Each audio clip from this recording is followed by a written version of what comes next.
ಹರಿ ಓಂ. ದ್ವಾದಶ ಸ್ತೋತ್ರದ ಅರ್ಥಚಿಂತನೆಯ ಇಂದಿನ ಪಾಠ ಪ್ರಾರಂಭ ಆಗ್ತಾ ಇದೆ. ವ್ಯಾಸಾಯ ಭವನಾಶಾಯ ಶ್ರೀಶಾಯ ಗುಣರಾಶಯೇ ಹೃದ್ಯಾಯ ಶುದ್ಧ ವಿದ್ಯಾಯ ಮಧ್ವಾಯ ಚ ನಮೋ ನಮಃ.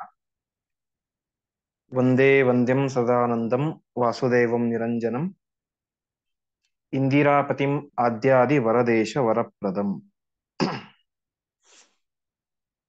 ನಾವು ನಿನ್ನೆ ದಿನ ದ್ವಾದಶ ಸ್ತೋತ್ರದ ಮೊದಲ ಅಧ್ಯಾಯವನ್ನು ಮುಗಿಸಿದ್ವಿ. ಮೊದಲ ಅಧ್ಯಾಯದಲ್ಲಿ ಒಟ್ಟು 12 ಶ್ಲೋಕಗಳು. ಅದರಲ್ಲಿ ವಿಶೇಷವಾಗಿ ಪರಮಾತ್ಮನನ್ನು ಖಂಡವಾಗಿ, ಅರ್ಥಾತ್ ತುಂಡು ತುಂಡಾಗಿ ಯಾವ ರೀತಿಯಾಗಿ ಚಿಂತನೆ ಮಾಡಬೇಕು ಅಂತ. ಅಖಂಡ ಅಂತ ಹೇಳಿ ಸಂಪೂರ್ಣವಾಗಿ ಚಿಂತನೆ ಮಾಡುವಂಥದ್ದು. ಆದರೆ ಅಖಂಡವಾಗಿ ನಾವು ಚಿಂತನೆ ಮಾಡಬೇಕಾದ್ರೆ ಅಷ್ಟು ನಮಗೆ ಯೋಗ್ಯತೆ, ಚಿಂತನೆ ಮಾಡುವಂತಹ ಶಕ್ತಿ ನಮಗೆ ಬರಬೇಕು ಅಂದ್ರೆ ಮೊದಲು ನಾವು ಪರಮಾತ್ಮನನ್ನು ಖಂಡವಾಗಿ ಒಂದೊಂದೇ ಭಾಗಗಳನ್ನು ಚಿಂತನೆ ಮಾಡಬೇಕಾಗತ್ತೆ. ಅದನ್ನು ಮಧ್ವಾಚಾರ್ಯರು ಮೊದಲ ಅಧ್ಯಾಯದಲ್ಲಿ ಪರಮಾತ್ಮನ ಪಾದದಿಂದಾಗಿ ಪ್ರಾರಂಭ ಮಾಡಿ ಪರಮಾತ್ಮನ ಭ್ರೂಭಂಗ ಅರ್ಥಾತ್ ಹುಬ್ಬಿನ ವಿಲಾಸದ ತನಕ ನಾವು ಪರಮಾತ್ಮನನ್ನು ಯಾವ ರೀತಿಯಾಗಿ ಚಿಂತನೆ ಮಾಡಬೇಕು ಅಂತ ತೋರಿಸಿಕೊಟ್ರು. ಮುಂದೆ ಎರಡನೇ ಅಧ್ಯಾಯದಲ್ಲಿ ಪರಮಾತ್ಮನ ಅನೇಕ ಗುಣಗಳನ್ನು ಹೇಳ್ತಾ ಇದ್ದಾರೆ. ಮೊದಲ ಶ್ಲೋಕ ನಾನು ಹೇಳ್ತೇನೆ, ನೀವೆಲ್ಲ ಹಾಗೆ ಮ್ಯೂಟಲ್ ಇದ್ದೇ ಹೇಳಿ. ಸುಜನೋದಧಿ ಸಂವೃದ್ಧಿ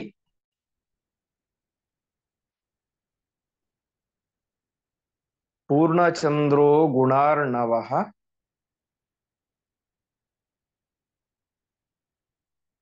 ಅಮಂದಾನಂದ ಸಾಂದ್ರೋನಃ ಪ್ರೀಯತಾಂ ಇಂದಿರಾಪತಿ.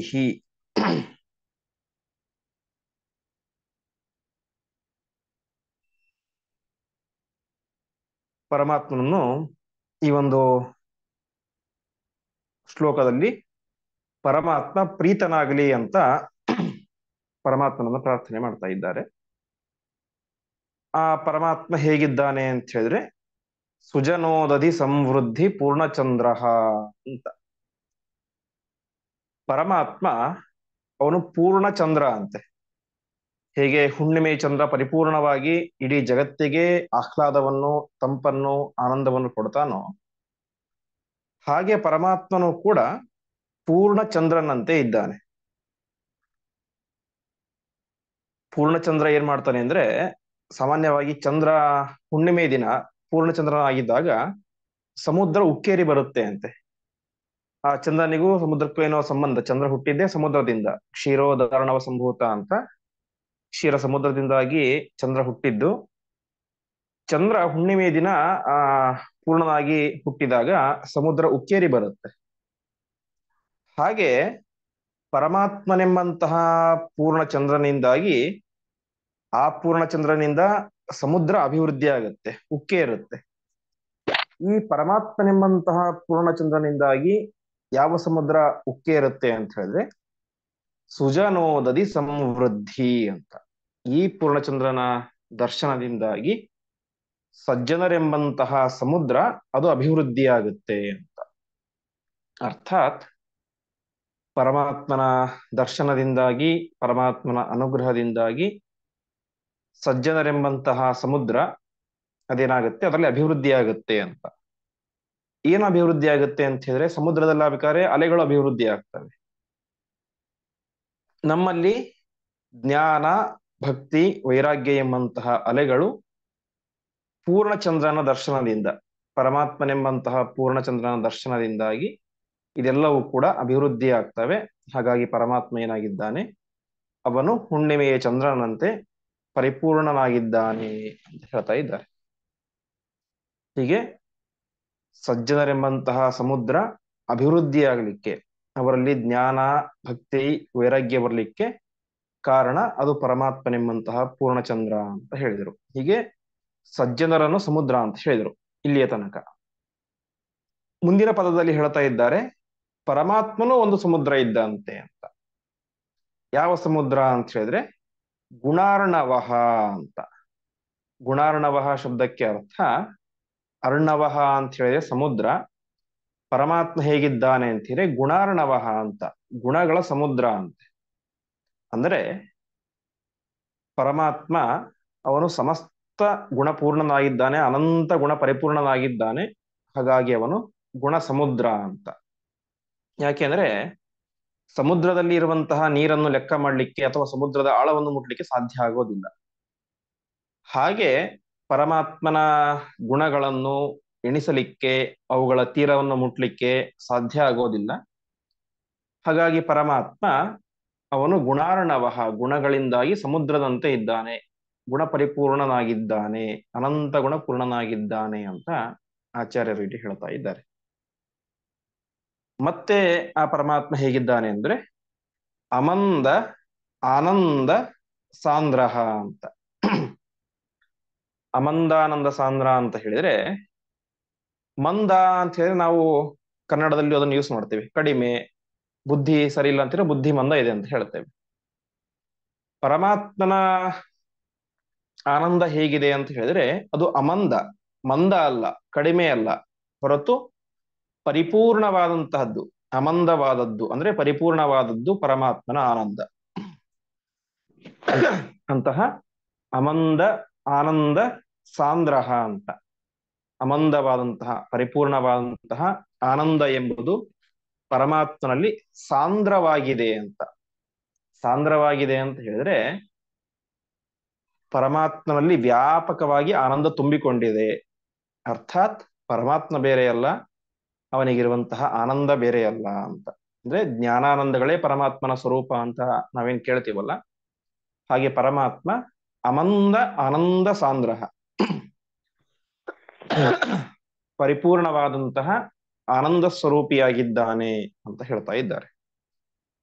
ಇಂತಹ ಅಮಂದಾನಂದ ಸಾಂದ್ರಹ, ಪರಿಪೂರ್ಣ ಆನಂದ ಸ್ವರೂಪಿಯಾದಂತಹ ಇಂದಿರಾಪತಿ, ಇಂದಿರಾ ಅಂತಿದ್ರೆ ಲಕ್ಷ್ಮೀದೇವಿ, ಲಕ್ಷ್ಮೀದೇವಿಯ ಪತಿಯಾದಂತಹ ಪರಮಾತ್ಮ ನಮಗೆ ನಹ ಪ್ರಿಯತಾಂ. ಸಂಸ್ಕೃತದಲ್ಲಿ ನ ಅಂತ ಹೇಳಿದ್ರೆ ಬೇಡ ಅಂತ, ಅದೇ ನಹ ಅಂತ ಹೇಳಿದ್ರೆ ನಮಗೆ ಅಂತ, ವಿಸರ್ಗ ಸೇರಿದ್ರೆ ನಮಗೆ ಅಂತ. ನಮಗೆ ಪರಮಾತ್ಮ ಪ್ರೀತನಾಗಲಿ, ನಮಗೆ ಅನುಗ್ರಹವನ್ನು ಮಾಡಲಿ ಅಂತ ಹೇಳ್ತಾ ಇದ್ದಾರೆ. ಇಲ್ಲಿ ಒಂದು ಪದವನ್ನು ಪ್ರಯೋಗ ಮಾಡಿದ್ದಾರೆ, ಗುಣಾರ್ಣವಃ ಅಂತ, ಗುಣ ಸಮುದ್ರ ಅಂತ. ಇದೇ ಮಾತನ್ನು ಮಧ್ವಾಚಾರ್ಯರು ತಮ್ಮ ತಾತ್ಪರ್ಯ ನಿರ್ಣಯದ ಪ್ರಾರಂಭದಲ್ಲಿ ನಾರಾಯಣಾಯ ಪರಿಪೂರ್ಣ ಗುಣಾರ್ಣವಾಯ ಎಂಬುದಾಗಿ ಅಲ್ಲಿಯೂ ಕೂಡ ಪರಮಾತ್ಮನನ್ನು ಗುಣ ಸಮುದ್ರ ಅಂತ ಕರೆದಿದ್ದಾರೆ. ಅದೇ ರೀತಿಯಾಗಿ ಮುಂದೆ ಅದೇ ಅಧ್ಯಾಯದ ಮುಂದಿನ ಶ್ಲೋಕದಲ್ಲಿ ಆಸೀದುದಾರ ಗುಣವಾರಿಧಿ ಅಪ್ರಮೇಯ ಅಂತ ಪರಮಾತ್ಮ ಗುಣವಾರಿಧಿ, ವಾರಿಧಿ ಅಂತ ಹೇಳಿದ್ರೆ ಸಮುದ್ರ ಅಂತ. ಹೀಗೆ ಪರಮಾತ್ಮ ಗುಣ ಸಮುದ್ರ, ಅನಂತ ಗುಣ ಪರಿಪೂರ್ಣನಾದಂತಹ ಪರಮಾತ್ಮ ನಮಗೆ ಅನುಗ್ರಹವನ್ನು ಮಾಡಲಿ ಅಂತ ಪ್ರಾರ್ಥನೆ ಮಾಡ್ತಾ ಇದ್ದಾರೆ. ಹೀಗೆ ಇನ್ನೊಂದ್ಸಲ ಅರ್ಥ ಹೇಳ್ತೀನಿ. ಸುಜನೋದದಿ ಸಮೃದ್ಧಿ ಪೂರ್ಣಚಂದ್ರ, ಸಜ್ಜನರೆಂಬಂತಹ, ಸುಜನ ಅಂದ್ರೆ ಸಜ್ಜನರು, ಸು ಅಂತ ಹೇಳಿದ್ರೆ ಒಳ್ಳೆಯ, ಜನ ಅಂದ್ರೆ ಜನರು, ಅವರೇ ಉದಧಿ, ಉದಧಿ ಅಂತ ಹೇಳಿದ್ರೆ ಸಮುದ್ರ, ಅದು ಸಮೃದ್ಧಿ, ವೃದ್ಧಿ ಅಂತ ಹೇಳಿದ್ರೆ ಜಾಸ್ತಿ ಆಗೋದು, ಸಮೃದ್ಧಿ ಅಂತ ಹೇಳಿ ಚೆನ್ನಾಗಿ ಅಭಿವೃದ್ಧಿ ಆಗೋದು ಅಂದ್ರೆ ಜ್ಞಾನ ಭಕ್ತಿ ವೈರಾಗ್ಯ ಬರೋದು. ಅಂತಹ ಅಭಿವೃದ್ಧಿಗೆ ಯಾರು ಕಾರಣ ಅಂತ ಹೇಳಿದ್ರೆ ಪರಮಾತ್ಮನೆಂಬಂತಹ ಪೂರ್ಣಚಂದ್ರ, ಅವನು ನಮಗೆ ಜ್ಞಾನ ಭಕ್ತಿ ವೈರಾಗ್ಯಗಳು ಅಭಿವೃದ್ಧಿಯಾಗಲಿಕ್ಕೆ ಅನುಗ್ರಹ ಮಾಡ್ತಾನೆ. ಮತ್ತೆ ಪರಮಾತ್ಮ ಗುಣಾರ್ಣವ, ಗುಣ ಸಮುದ್ರನಾಗಿದ್ದಾನೆ. ಅಮಂದ ಆನಂದ ಸಾಂದ್ರಹ, ಪರಿಪೂರ್ಣವಾದಂತಹ ಆನಂದ ಸ್ವರೂಪಿಯಾಗಿದ್ದಾನೆ. ಅಂತಹ ಇಂದಿರಾಪತಿ, ಲಕ್ಷ್ಮೀದೇವಿಯ ಪತಿಯಾದಂತಹ ಪರಮಾತ್ಮ ನಮಗೆ ಅನುಗ್ರಹವನ್ನು ಮಾಡಲಿ ಎಂಬುದಾಗಿ, ನಮ್ಮ ವಿಷಯದಲ್ಲಿ ಪ್ರೀತನಾಗಲಿ ಅರ್ಥಾತ್ ಅನುಗ್ರಹವನ್ನು ಮಾಡಲಿ ಅಂತ ಮಧ್ವಾಚಾರ್ಯರು ಈ ಒಂದು ಮೊದಲನೇ ಶ್ಲೋಕದಲ್ಲಿ ಪ್ರಾರ್ಥನೆ ಮಾಡ್ತಾ ಇದ್ದಾರೆ.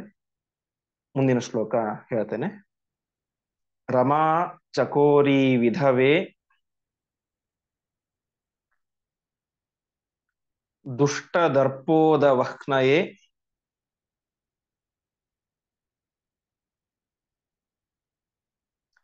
ಸತ್ಪಾಂಥ ಜನಗೇಹಾಯ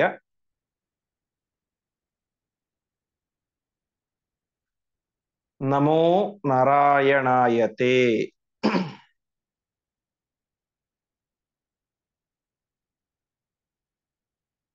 ಈ ಒಂದು ಶ್ಲೋಕದಲ್ಲಿಯೂ ಕೂಡ ಪರಮಾತ್ಮನಿಗೆ ನಮಸ್ಕಾರ ಮಾಡ್ತಾ ಇದ್ದಾರೆ. ಅದಕ್ಕೆ ಅನೇಕ ವಿಶೇಷಣಗಳನ್ನು ಪರಮಾತ್ಮ ಹೇಗಿದ್ದಾನೆ ಅಂತ ತಿಳಿಸ್ತಾ ಇದ್ದಾರೆ. ಒಟ್ಟಿನಲ್ಲಿ ಸಮಗ್ರ ದ್ವಾದಶ ಸ್ತೋತ್ರ ಪರಮಾತ್ಮನನ್ನೇ ಹೋಲಿಕೆ ಅಂತ ಇರೋದು. ಅವನ ವಿಶಿಷ್ಟವಾದಂತಹ ಸ್ವರೂಪ, ಗುಣಗಳು, ಅವನು ಮಾಡಿದಂತಹ ಕಾರ್ಯಗಳು.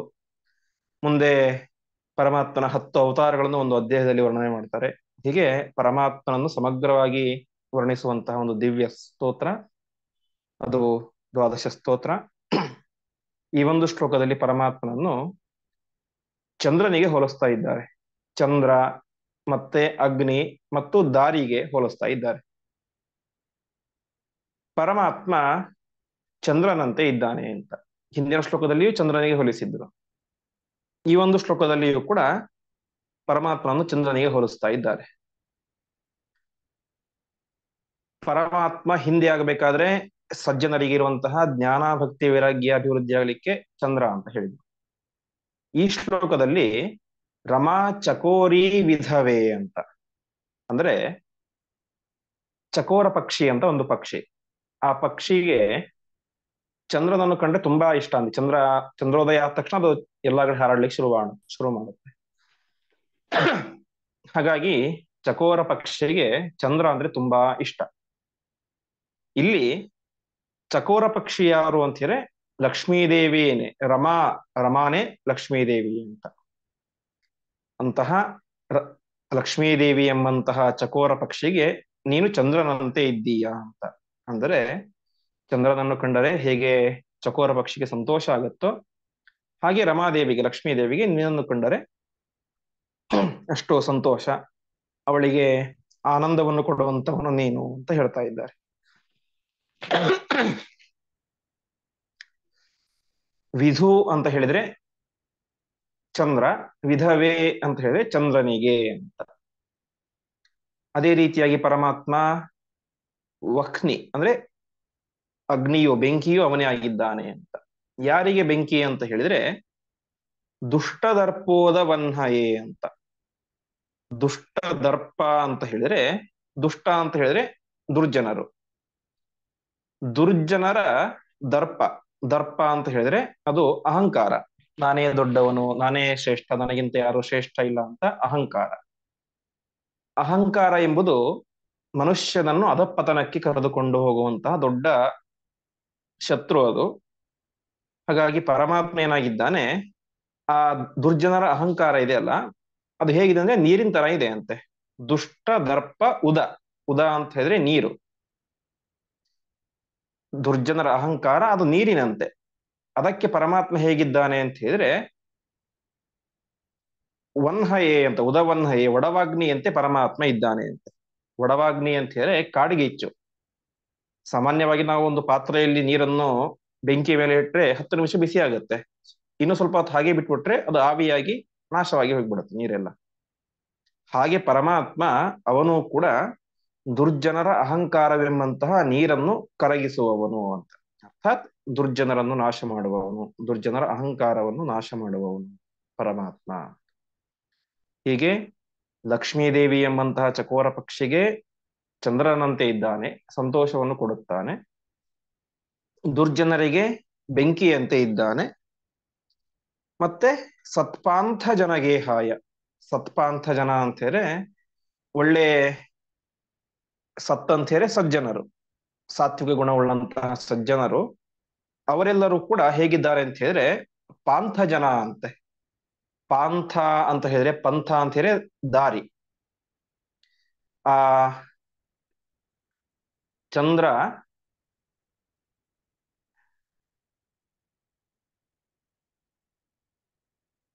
ಸತ್ಪಾಂಥ ಜನಗೇಹಾಯ, ಸಜ್ಜನರೆಂಬಂತಹ ಪಾಂಥ, ಪಂಥ ಅಂತ ಹೇಳಿದ್ರೆ ದಾರಿ. ಆ ದಾರಿಯಲ್ಲಿ ಬರುವಂತಹ ಎಲ್ಲ ಜನರಿಗೂ ಕೂಡ ಪರಮಾತ್ಮ ಗೇಹದಂತೆ ಇದ್ದಾನೆ ಅಂತ. ಗೇಹ ಅಂದ್ರೆ ಮನೆ. ಉದಾಹರಣೆಗೆ ಯಾರಾದರೂ ಎಲ್ಲಾದರೂ ದೂರದಲ್ಲಿ ಯಾತ್ರೆಗೆ ಅಂತ ಹೋಗ್ತಾ ಇರ್ತಾರೆ. ಯಾತ್ರೆಗೆ ಅಂತ ಹೋಗ್ಬೇಕಾದ್ರೆ ಮಧ್ಯದಲ್ಲಿ ಧರ್ಮಛತ್ರಗಳು ಅಂತ ಇರ್ತವೆ. ಧರ್ಮಛತ್ರಗಳು ಅವರಿಗೆ ಆಶ್ರಯವನ್ನು ಕೊಟ್ಟು ಅವರಿಗೆ ವಸತಿಗೆ ಏನೇನು ಬೇಕೋ ಅದೆಲ್ಲವನ್ನು ಕೂಡ ವ್ಯವಸ್ಥೆ ಮಾಡ್ತಾರೆ. ಹಾಗೆ ಪರಮಾತ್ಮ ಅವನನ್ನು ಹೊಂದಲಿಕ್ಕೆ ಅಂತ ಸಜ್ಜನರೆಲ್ಲರೂ ಕೂಡ ಒಂದು ಧರ್ಮದ ಮಾರ್ಗದಲ್ಲಿ ಹೋಗ್ತಾ ಇರ್ತಾರೆ. ಧರ್ಮದ ಮಾರ್ಗದಲ್ಲಿ ಸಜ್ಜನರೆಲ್ಲರೂ ಕೂಡ ಹೋಗ್ತಾ ಇರ್ತಾರೆ. ಆ ಹೋಗುವಂತಹ ಸಜ್ಜನರಿಗೆ ಅನೇಕ ರೀತಿಯಾದ ಕಷ್ಟಗಳು ಧರ್ಮದ ಮಾರ್ಗದಲ್ಲಿ ಹೋಗಬೇಕಾದ್ರೆ ಸಹಜ. ಪರಮಾತ್ಮ ಏನಾಗಿದ್ದಾನೆ, ಅಲ್ಲಿ ಹೋಗುವಂತಹ ಎಲ್ಲ ಸಜ್ಜನರಿಗೂ ಕೂಡ ಗೇಹ ಮನೆಯಂತೆ ಇದ್ದಾನೆ ಎಂಬುದಾಗಿ ಹೇಳ್ತಾ ಇದ್ದಾರೆ.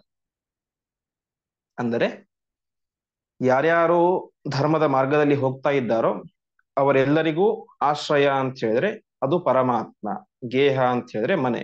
ಹಾಗಾಗಿ ಸತ್ಪಾಂಥ ಜನಗೇಹಾಯ ಅಂದ್ರೆ ಸಜ್ಜನರು ಅವರೇನು ಧರ್ಮದ ಮಾರ್ಗದಲ್ಲಿ ಹೋಗ್ತಾ ಇದ್ದಾರಲ್ಲ, ಧರ್ಮದ ಮಾರ್ಗದಲ್ಲಿ ಹೋಗ್ತಾ ಇರುವಂತಹ ಎಲ್ಲ ಸಜ್ಜನರಿಗೂ ಕೂಡ ಪರಮಾತ್ಮ ಏನಾಗಿದ್ದಾನೆ, ಗೇಹನಾಗಿದ್ದಾನೆ, ಮನೆಯಾಗಿದ್ದಾನೆ, ಅವರಿಗೆ ಆಶ್ರಯವನ್ನು ಕೊಡ್ತಾ ಇದ್ದಾನೆ ಎಂಬುದಾಗಿ ಹೇಳ್ತಾ ಇದ್ದಾರೆ.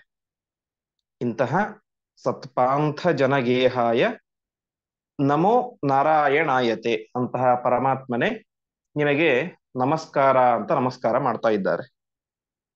ನಮಸ್ಕಾರ ಮಾಡಬೇಕಾದ್ರೆ ಒಂದು ಪದವನ್ನು ಪ್ರಯೋಗ ಮಾಡಿದ್ದಾರೆ, ನಾರಾಯಣಾಯ ಅಂತ.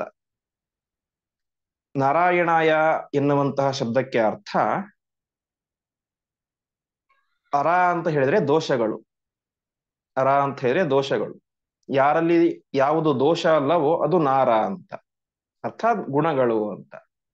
ಅರ ಅಂತ ಹೇಳಿದ್ರೆ ದೋಷಗಳು, ನಾರ ಅಂತ ಹೇಳಿದ್ರೆ ದೋಷ ಅಲ್ಲದೆ ಇರುವುದು, ಗುಣಗಳು.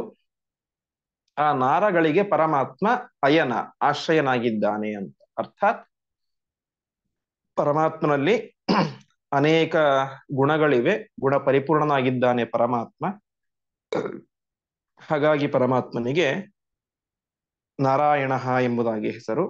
ಅದೇ ರೀತಿಯಾಗಿ ನಾರ ಅಂತ ಹೇಳಿದ್ರೆ ಮನುಷ್ಯರು ಮಾಡುವಂತಹ ಕರ್ಮಗಳಿಗೆ ನಾರ ಅಂತ ಹೆಸರು. ಆ ಎಲ್ಲ ಕರ್ಮಗಳಿಗೂ ಪ್ರಧಾನ ಆಶ್ರಯ ಅಂದ್ರೆ ನಾವು ಯಾರನ್ನು ಉದ್ದೇಶವಾಗಿ ಇಟ್ಟುಕೊಂಡು ಯಾರ ಪ್ರೀತಿಗೋಸ್ಕರ ನಾವು ಕರ್ಮವನ್ನು ಮಾಡ್ತೇವೋ ಅವನು ನಾರಾಯಣ ಅಂತ. ಹೀಗೆ ಅನೇಕ ಅರ್ಥಗಳು ನಾರಾಯಣ ಶಬ್ದಕ್ಕೆ ಇವೆ. ಹೀಗೆ ನಾರಾಯಣಾಯ, ನಾರಾಯಣನಿಗೆ, ಪರಮಾತ್ಮನಿಗೆ ನಮಸ್ಕಾರ. ಅಂತಹ ಪರಮಾತ್ಮ ಹೇಗಿದ್ದಾನೆ, ರಮಾ ಚಕೋರಿ ವಿಧವೇ ಅಂದ್ರೆ ಲಕ್ಷ್ಮೀದೇವಿ ಎಂಬಂತಹ ಚಕೋರ ಪಕ್ಷಿಗೆ ವಿಧು ಅಂತ ಹೇಳಿ ಚಂದ್ರನಂತೆ ಇದ್ದಾನೆ ಅಂತ. ವಿಧು ಅಂತ ಚಂದ್ರನಿಗೆ ಯಾಕೆ ಹೆಸರು ಅಂದ್ರೆ ವಿದಧಾತಿ ಇತಿ ವಿದುಹು ಅಂತ. ವಿದಧಾತಿ ಅಂತ ಹೇಳಿದ್ರೆ ಕೊಡುವುದು ಅಂತ. ಪರಮಾತ್ಮ ಚಂದ್ರ ಏನ್ ಕೊಡ್ತಾನೆ ನಮಗೆಲ್ಲ, ತಂಪನ್ನು ಕೊಡ್ತಾನೆ. ಬಿಸಿಲಿನಲ್ಲಿ ಬೇಗೆಯಲ್ಲಿ ಆ ತಾಪದಿಂದಾಗಿ ಕಷ್ಟದಲ್ಲಿರುವಂತಹ ಜನರಿಗೆ, ಅನೇಕ ಪಕ್ಷಿಗಳಿಗೆ ಚಂದ್ರ ತಾನು ಚಂದ್ರೋದಯ ಆದ ತಕ್ಷಣ ಪ್ರತಿಯೊಬ್ಬರಿಗೂ ಸಂತೋಷ ಆಗುತ್ತೆ, ಪ್ರತಿಯೊಬ್ಬರಿಗೂ ತಂಪಾಗುತ್ತೆ, ಹಾಯ್ ಅಂತ ಅನ್ಸುತ್ತೆ. ಹಾಗೆ ಪ್ರತಿಯೊಬ್ಬರಿಗೂ ತಂಪನ್ನು ವಿದಧಾತಿ, ವಿದಧಾತಿ ಅಂತ ಹೇಳಿ ಕೊಡುತ್ತಾನೆ. ವಿದಧಾತಿ ಇತಿ ವಿದುಹು, ತಂಪನ್ನು ಕೊಡುತ್ತಾನೆ. ಹಾಗಾಗಿ ಅವನಿಗೆ ವಿದುಹು ಅಂತ ಹೆಸರು. ಯಾರೊಬ್ರು ಕೇಳಿದ್ರು ಈಗ, ವಿದುಹು ಅಂದ್ರೆ ಚಂದ್ರನಿಗೆ ಆ ರೀತಿ ಯಾಕೆ ಹೆಸರು ಅಂತ. ಅಂದ್ರೆ ತಂಪನ್ನು ಕೊಡುವವನು, ಆದ್ರಿಂದಾಗಿ ವಿದುಹು ಅಂತ ಹೆಸರು. ಅಂತಹ ಪರಮಾತ್ಮ ಅವನಿಗೆ, ಅವನು ಚಂದ್ರನೂ ಆಗಿದ್ದಾನೆ, ಅದೇ ರೀತಿಯಾಗಿ ಬೆಂಕಿಯೂ ಆಗಿದ್ದಾನೆ. ದುಷ್ಟರ ಅಹಂಕಾರಕ್ಕೆ ಬೆಂಕಿಯಂತೆ ಇದ್ದಾನೆ. ಮತ್ತು ಸತ್ಪಾಂತ ಜನಗೇಹಾಯ, ಒಳ್ಳೆಯ ದಾರಿಯಲ್ಲಿ ಧರ್ಮದ ಮಾರ್ಗದಲ್ಲಿ ನಡೀತಾ ಇರುವಂತಹ ಎಲ್ಲ ಸಜ್ಜನರಿಗೂ ಕೂಡ ಪರಮಾತ್ಮ ಹೇಗೆ ಮಂದಿರದಂತೆ ಇದ್ದಾನೆ, ಅಂತಹ ಪರಮಾತ್ಮನಿಗೆ, ನಾರಾಯಣ ರೂಪಿಯಾದಂತಹ ಪರಮಾತ್ಮನಿಗೆ ನಮಸ್ಕಾರ ಎಂಬುದಾಗಿ ಪರಮಾತ್ಮನಿಗೆ ನಮಸ್ಕಾರ ಮಾಡ್ತಾ ಇದ್ದಾರೆ. ಮುಂದಿನ ಶ್ಲೋಕ, ಮೂರನೇ ಶ್ಲೋಕ. ಚಿದಚಿದ್ ಭೇದಮಖಿಲಂ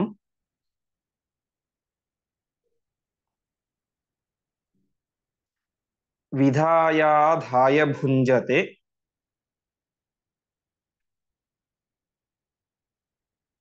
ಅವ್ಯಾಕೃತ ಗೃಹಸ್ಥಾಯ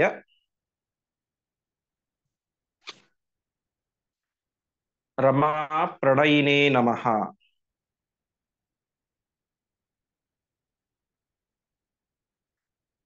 ಈ ಒಂದು ಶ್ಲೋಕದಲ್ಲಿ ಪರಮಾತ್ಮ ಎಲ್ಲವನ್ನೂ ಕೂಡ ಸೃಷ್ಟಿ ಮಾಡ್ತಾನೆ, ರಕ್ಷಣೆ ಮಾಡ್ತಾನೆ, ಸಂಹಾರ ಮಾಡ್ತಾನೆ. ಹೀಗೆ ಇಡೀ ವಿಶ್ವವೇ ಪರಮಾತ್ಮನಿಗೆ ಕುಟುಂಬ ಅಂತ ಹೇಳ್ತಾ ಇದ್ದಾರೆ.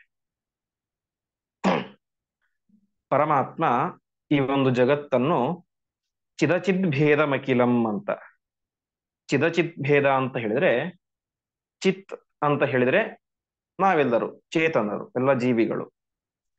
ಅಚಿತ್ ಅಂತ ಹೇಳಿದ್ರೆ ಎಲ್ಲ ಜಡ ವಸ್ತುಗಳು. ಪರಮಾತ್ಮ ಚೇತನಾತ್ಮಕವಾದಂತಹ, ಅಂದ್ರೆ ಜಗತ್ತಿನಲ್ಲಿ ನಾವು ಇದ್ದೇವೆ, ಜಡ ವಸ್ತುಗಳು ಇವೆ, ಚೇತನರು ಇದ್ದಾರೆ, ಅಚೇತನರು ಇದ್ದಾರೆ. ಇಂತಹ ಚಿದಚಿದ್ ಭೇದಂ, ಚೇತನ ಮತ್ತು ಅಚೇತನ ಎಂಬಂತಹ ಭಿನ್ನ ಭಿನ್ನ ವಸ್ತುಗಳು ಇರುವಂತಹ ಇಡೀ ಜಗತ್ತನ್ನು, ಬ್ರಹ್ಮಾಂಡವನ್ನು ಪರಮಾತ್ಮ ವಿಧಾಯ, ವಿಧಾಯ ಅಂತ ಹೇಳಿದ್ರೆ ಮಾಡುವುದು ಅಂತ, ಅಂದ್ರೆ ಸೃಷ್ಟಿ ಮಾಡ್ತಾನೆ ಅಂತ. ಇಡೀ ಜಗತ್ತನ್ನು ಪರಮಾತ್ಮ ವಿಧಾನ ಮಾಡ್ತಾನೆ, ಸೃಷ್ಟಿ ಮಾಡ್ತಾನೆ. ಅದೇ ರೀತಿಯಾಗಿ ಆದಾಯ, ಆದಾಯ ಅಂತ ಹೇಳಿದ್ರೆ ಇಡುವುದು ಅಂತ. ಅಂದ್ರೆ ಸೃಷ್ಟಿ ಮಾಡುವುದು ಒಂದು ಹಂತ, ನಂತರ ಜಗತ್ತು ಅದು ಅನಾಯಾಸವಾಗಿ ಮುಂದುವರಿತಾ ಹೋಗ್ತಾ ಇರಬೇಕು. ಹೇಗೆ ಗಂಗಾ ನದಿ ಎಂಬುದು ಹರಿತಾ ಹೋಗ್ತಾ ಇರುತ್ತೋ ಹಾಗೆ ಸೃಷ್ಟಿ ಮಾಡಿದಂತಹ ಜಗತ್ತು ಕೂಡ ಅದು ಹೋಗ್ತಾ ಇರಬೇಕು. ಹಾಗೆ ಒಬ್ಬರಾದ ಮೇಲೆ ಒಬ್ಬರು ಹುಟ್ಟುವುದು, ಸಾಯುವುದು, ಅವರ ರಕ್ಷಣೆ, ಹೀಗೆ ಜಗತ್ತು ಹೋಗ್ತಾ ಇರುತ್ತೆ ಮುಂದೆ. ಹಾಗೆ ಇಡೀ ಜಗತ್ತನ್ನು ಚೇತನರು ಚೇತನವಾಗಿಯೇ ಇರಬೇಕು, ಅಚೇತನರು ಅಚೇತನವಾಗಿ ಇರಬೇಕು. ಆ ರೀತಿಯಾಗಿ ಇರಬೇಕು ಅಂತ ಹೇಳಿದ್ರೆ ಅದಕ್ಕೆ ಪರಮಾತ್ಮನ ಅನುಗ್ರಹ ಬೇಕು. ಹಾಗಾಗಿ ಪರಮಾತ್ಮ ಜಗತ್ತನ್ನು ಸೃಷ್ಟಿ ಮಾಡ್ತಾನೆ. ಸೃಷ್ಟಿ ಮಾಡಿದಂತಹ ಜಗತ್ತನ್ನು ಆದಾಯ, ಆದಾಯ ಅಂತ ಹೇಳಿ ಇಡುವುದು, ಅಂದ್ರೆ ಚೆನ್ನಾಗಿ ಅದು ರಕ್ಷಣೆಯನ್ನು ಮಾಡ್ತಾ ಇರ್ತಾನೆ ಪರಮಾತ್ಮ. ಹೀಗೆ ಸೃಷ್ಟಿ ಮಾಡ್ತಾನೆ, ಸ್ಥಿತಿಯನ್ನು ಮಾಡ್ತಾನೆ. ಮುಂದೆ ಭುಂಜತೆ, ಭುಂಜತೆ ಅಂತ ಹೇಳಿದ್ರೆ ತಿನ್ನುವುದು ಅಂತ, ಅಂದ್ರೆ ಸಂಹಾರವನ್ನು ಮಾಡುವುದು.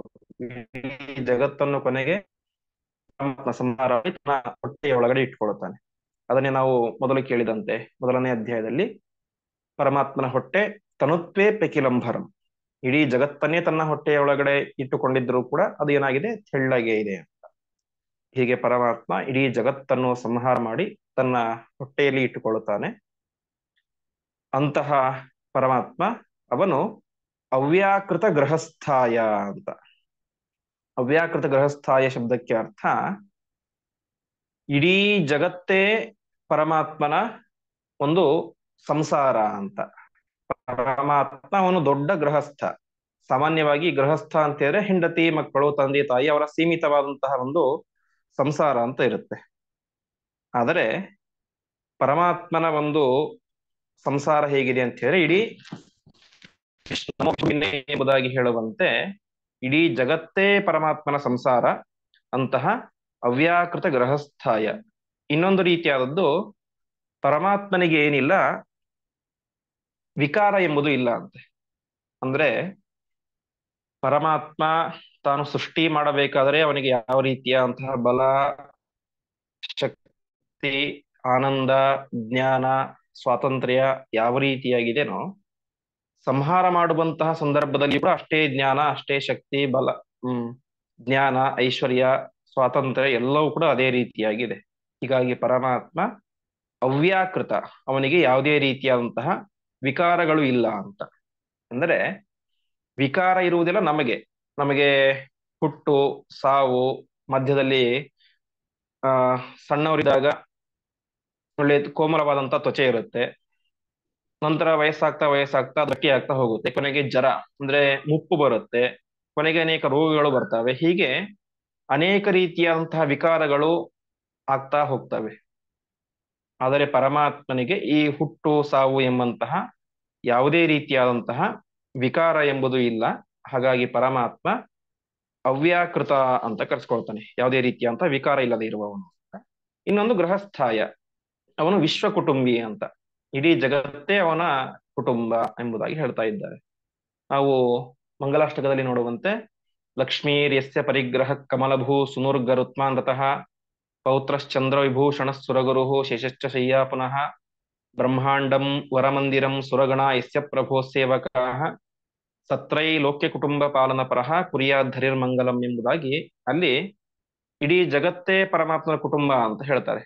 ಲಕ್ಷ್ಮೀ ಯಸ್ಯ ಪರಿಗ್ರಹ, ಪರಿಗ್ರಹ ಅಂತ ಹೇಳಿದ್ರೆ ಕೈ ಹಿಡಿಯುವುದು ಅಂತ. ಅಂದ್ರೆ ಲಕ್ಷ್ಮೀ ದೇವಿ ಅವನಿಗೆ ಹೆಂಡತಿಯಾಗಿದ್ದಾಳೆ. ಕಮಲಭೂಹು ಸೂನು, ಕಮಲದಲ್ಲಿ ಹುಟ್ಟಿದಂತಹ ಯಾವ ಬ್ರಹ್ಮದೇವರು ಪರಮಾತ್ಮನಿಗೆ ಮಗನಾಗಿದ್ದಾರೆ. ಗರುತ್ಮಾನ್ ರಥಃ, ಗರುಡ ರಥವಾಗಿದ್ದಾನೆ. ಪೌತ್ರ ಚಂದ್ರ ವಿಭೂಷಣ, ಮೊಮ್ಮಗ ಯಾರು? ತಲೆಯಲ್ಲಿ ಚಂದ್ರನನ್ನು ಇಟ್ಟುಕೊಂಡಂತಹ ರುದ್ರದೇವರು. ಸುರಗುರು ಶೇಷಶ್ಚ ಶಯ್ಯಾ ಪುನಃ, ದೇವತೆ ಗುರುವಾದಂತಹ ಯಾವ ಶೇಷದೇವರು ಅವನಿಗೆ ಶಯ್ಯ, ಹಾಸಿಗೆಯಾಗಿದ್ದಾರೆ. ಇನ್ನು ಮನೆ ಯಾವುದು ಅಂತ ಹೇಳಿದ್ರೆ ಇಡೀ ಬ್ರಹ್ಮಾಂಡವೇ ಪರಮಾತ್ಮನ ಮನೆ. ನಾವು ಕೇಳುವಂತೆ ಪರಮಾತ್ಮನ ಪಾದ ಪಾತಾಳ ಲೋಕದಲ್ಲಿ ಇದ್ದರೆ ಶಿರಸ್ಸು ಮೇಲಿನ ಲೋಕದಲ್ಲಿ ಇದೆ ಅಂತ. ಹಾಗಾಗಿ ಇಡೀ ಬ್ರಹ್ಮಾಂಡವೇ ಪರಮಾತ್ಮನ ಮನೆ. ಮತ್ತೆ ಸೇವಕರು ಯಾರು? ಸುರಗಣಾಹ ಯಸ್ಯ ಪ್ರಭೋ ಸೇವಕ, ಸಮಸ್ತ ದೇವಾನು ದೇವತೆಗಳೇನೆ ಪರಮಾತ್ಮನಿಗೆ ಸೇವಕರು. ಅಂತಹ ಸತ್ರೈಲೋಕ್ಯ ಕುಟುಂಬ ಪಾಲನ ಪರಹ, ಸಮಗ್ರ ಲೋಕಗಳನ್ನು ಕುಟುಂಬದಂತೆ ನಿರಂತರವಾಗಿ ಪಾಲನೆ ಮಾಡ್ತಾ ಇರುವವನು ಅದು ಪರಮಾತ್ಮ. ಅಂತಹ ಪರಮಾತ್ಮ ನಮಗೆ ಮಂಗಲವನ್ನು ಮಾಡಲಿ ಅಂತ ಪ್ರಾರ್ಥನೆ ಮಾಡ್ತಾರೆ. ಅದೇ ರೀತಿಯಾಗಿ ಆ ಜಯತೀರ್ಥರು ವಿಷ್ಣು ತತ್ವ ನಿರ್ಣಯಕ್ಕೆ ಟೀಕೆಯನ್ನು ಬರೀಬೇಕಾದ್ರೆ, ಕಲತ್ರಂ ಕಮಲಾಯಸ್ಯ ಪುತ್ರ ಕಮಲ ಸಂಭವ ಶಿವಾದ್ಯ ಸೇವಕಾಸ್ತಸ್ಮೈ ನಮೋ ವಿಶ್ವಕುಟುಂಬಿನೇ ಅಂತ, ಲಕ್ಷ್ಮೀದೇವಿಯೇನೇ ಪರಮಾತ್ಮನಿಗೆ ಹೆಂಡತಿ, ಬ್ರಹ್ಮದೇವರೇ ಪರಮಾತ್ಮನಿಗೆ ಮಗ, ಶಿವಾದ್ಯ ಸೇವಕ ರುದ್ರ ಮುಂದಾದಂತಹ ಸಕಲ ದೇವಾನುದೇವತೆಗಳು ಕೂಡ ಪರಮಾತ್ಮನಿಗೆ ಸೇವಕರಾಗಿದ್ದಾರೆ. ಅಂತಹ ವಿಶ್ವ ಕುಟುಂಬಿನೇ, ಇಡೀ ವಿಶ್ವವೇ ಪರಮಾತ್ಮನಿಗೆ ಕುಟುಂಬ, ಅಂತಹ ಪರಮಾತ್ಮನಿಗೆ ನಮಸ್ಕಾರ ಅಂತ ಜಯತೀರ್ಥರು ಕೂಡ ತಮ್ಮ ವಿಷ್ಣು ತತ್ವ ನಿರ್ಣಯದ ಟೀಕೆಯಲ್ಲಿ ಹೇಳ್ತಾರೆ. ಹೀಗೆ ಅಂತಹ ಇಡೀ ವಿಶ್ವವೇ ಯಾರಿಗೆ ಕುಟುಂಬ ಆಗಿದೆನೋ ಅಂತಹ ಗೃಹಸ್ಥ, ಅತಿ ದೊಡ್ಡ ಗೃಹಸ್ಥ, ಇಡೀ ವಿಶ್ವವನ್ನೇ ತನ್ನ ಸಂತಾನವನ್ನಾಗಿ ಮಾಡಿಕೊಂಡಿರುವಂತಹ ದೊಡ್ಡ ಗೃಹಸ್ಥನಾದಂತಹ ರಮಾ ಪ್ರಣಯಿನೇ ನಮಃ ಎಂಬುದಾಗಿ ಲಕ್ಷ್ಮೀದೇವಿಗೆ ವಿಶೇಷವಾದಂತಹ ಪ್ರಣಯ ಅಂದ್ರೆ ಸ್ನೇಹ, ಲಕ್ಷ್ಮೀದೇವಿಗೂ ಮತ್ತು ಪರಮಾತ್ಮನಿಗೂ ಅನಾದಿಯಾದಂತಹ ಸ್ನೇಹ, ಅವಳಿಗೆ ಉತ್ತಮವಾದಂತಹ ಪ್ರೀತಿಯನ್ನು ನೀಡುವಂತಹ, ಆನಂದವನ್ನು ನೀಡುವಂತಹ ಪರಮಾತ್ಮನಿಗೆ ನಮಸ್ಕಾರ ಎಂಬುದಾಗಿ ಈ ಒಂದು ಶ್ಲೋಕದಲ್ಲಿ ಹೇಳ್ತಾ ಇದ್ದಾರೆ. ಹೀಗೆ ಚಿದಚಿದ್ ಭೇದಂ ಅಖಿಲಂ, ಚೇತನ ಮತ್ತು ಅಚೇತನ ಎಂಬುದಾಗಿ ಭಿನ್ನವಾದಂತಹ ಇಡೀ ಜಗತ್ತನ್ನು ವಿಧಾಯ ಸೃಷ್ಟಿ ಮಾಡಿ, ಆದಾಯ ರಕ್ಷಣೆ ಮಾಡಿ, ಭುಂಜತೆ ಕೊನೆಗೆ ಅದನ್ನು ಸಂಹಾರ ಮಾಡ್ತಾನೆ. ಅಂತಹ ಅವ್ಯಾಕೃತ ಗೃಹಸ್ಥಾಯ, ಯಾವತ್ತೂ ನಾಶ ಇಲ್ಲದೆ ಇರುವಂತಹ ದೊಡ್ಡ ಗೃಹಸ್ಥನಾದಂತಹ ವಿಶ್ವ ಕುಟುಂಬಿಯಾದಂತಹ ರಮಾಪ್ರಣಯಿನೇ ನಮಃ, ಲಕ್ಷ್ಮೀದೇವಿಗೆ ವಿಶೇಷವಾದಂತಹ ಆನಂದವನ್ನು ಕೊಡುವಂತಹ ಪರಮಾತ್ಮನಿಗೆ ನಮಸ್ಕಾರ ಎಂಬುದಾಗಿ ಈ ಒಂದು 3ನೇ ಶ್ಲೋಕದಲ್ಲಿ ಪರಮಾತ್ಮನಿಗೆ ನಮಸ್ಕಾರವನ್ನು ಮಾಡ್ತಾ ಇದ್ದಾರೆ. ಇಲ್ಲಿಗೆ ಇಂದಿನ ಪಾಠವನ್ನು ಶ್ರೀಕೃಷ್ಣಾರ್ಪಣಮಸ್ತು.